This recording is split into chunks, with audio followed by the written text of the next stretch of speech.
Alrighty, fellow Deathbats and Lady Deathbats, welcome into Deathbat Nation. And in this video today, I just wanted to talk about an album.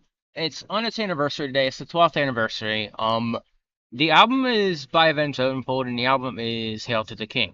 Now, I want to give a review on this because it is the anniversary, and I want to talk a little bit more about when the album came out and, just how great the album is in general. Because it is a really, really good album compared to, well, not compared, but all of their albums are really good, regardless of how you feel about any B-side album that they complain about. Which M Shadow himself, he said he doesn't like Diamonds in a Rough. He doesn't like that album. So, all right, let me go into the big screen and talk more about this. All right, so here we have the track list. Now, for me, there are a lot of great songs on here. I actually didn't name off all the ones that I really liked because I was like, man, there's so many on there that I really like. Because I was actually given, my personal preference on this today, at some point. In fact, let me go over to Twitter then and find out. Actually, yeah, let me go to Twitter and find out. All right, so we'll pull it up real quick. Just gonna go down through here. So right here, okay, Rockfeed posted this up today. I saw this a few times, but right here it says, released on August 27th, 2013, Hail to the King marked a new era of Avenged Sevenfold channeling classic metal influences and introducing drummer Aaron Ellijay to the fold. The album debuted at so it came out at number one on the Billboard 200, with tracks like Shepherd of Fire and Requiem establishing its legacy.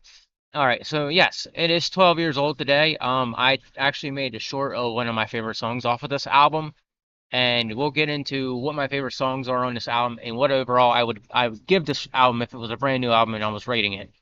Alright, so, so I really like Shepherd of Fire. I like Hail to the King. Not this, yeah. Requiem's another one I really like. Heretic, Coming Home was another good one. Planets is a good one.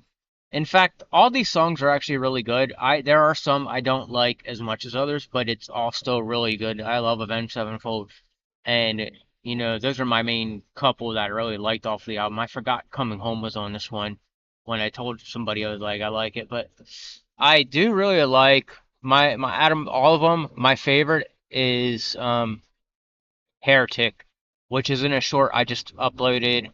My second favorite is Coming Home off of this album. And then Shepherd of Fire is another one. Those are my main three.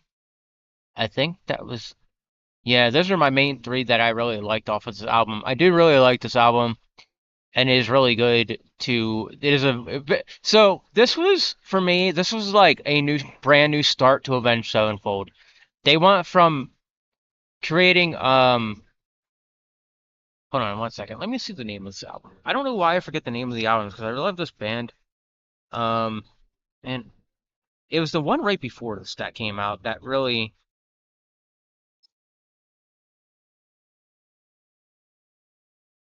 All right, let me see here. Music. It lets me. All right, so I can't think of the name of it. It's on the tip of my tongue, but it's one of the albums that here. I'll point it out on the screen here.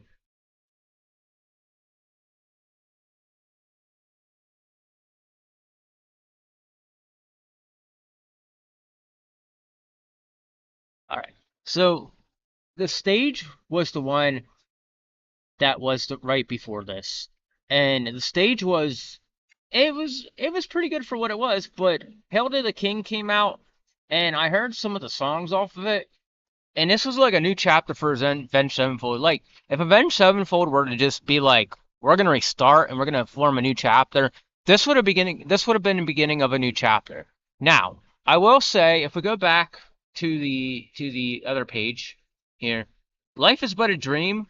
is the latest chapter on right now because it's the taste and the sound of music really changed. And Hail to the King was just it was one of those albums that like just changed the way their music sound, and then it was just really unique to see that the changes were made like that. Um, Avenged Sevenfold's always been doing this their whole career, where they changed up their music quite a bit. You can hear it in every single album they've ever released, where their music changes. Diamonds in the Rough was a big different. It was sounded like more alternative metal than it did actual like what they normally sound like. And then their latest album, Life Is But a Dream, was is a very different sounding album. It takes a lot to get into that, but let's go back to the big screen. All right, guys, that's it. So that sums up how I feel about the Hail to the King. It is a very, very good album. I give it a 9.5 out of 10. Because it is really, really good, and it really shows where they were at that time in music, and it is one, and it like the the picture even said it was number one on the Billboard when it came out, so that's pretty awesome in itself.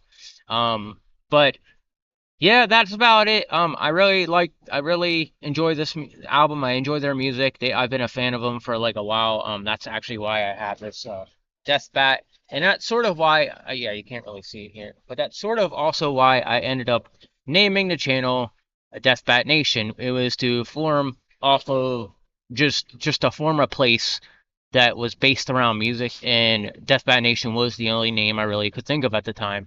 And I wanted to get into music again, and so that was how Death Bat Nation came about. And Avenged Sevenfold really inspired me to get back into music and start listening to new bands again and start listening to music in general again. I haven't the so Avenged Sevenfold really, really brought me back into enjoying music again, and it's just crazy how like I have not really listened to music this much in a long time. So, all right. And that said, ladies and gentlemen, I hope you enjoyed this, and happy 12th anniversary to Avenged Sevenfold. Hail to the King.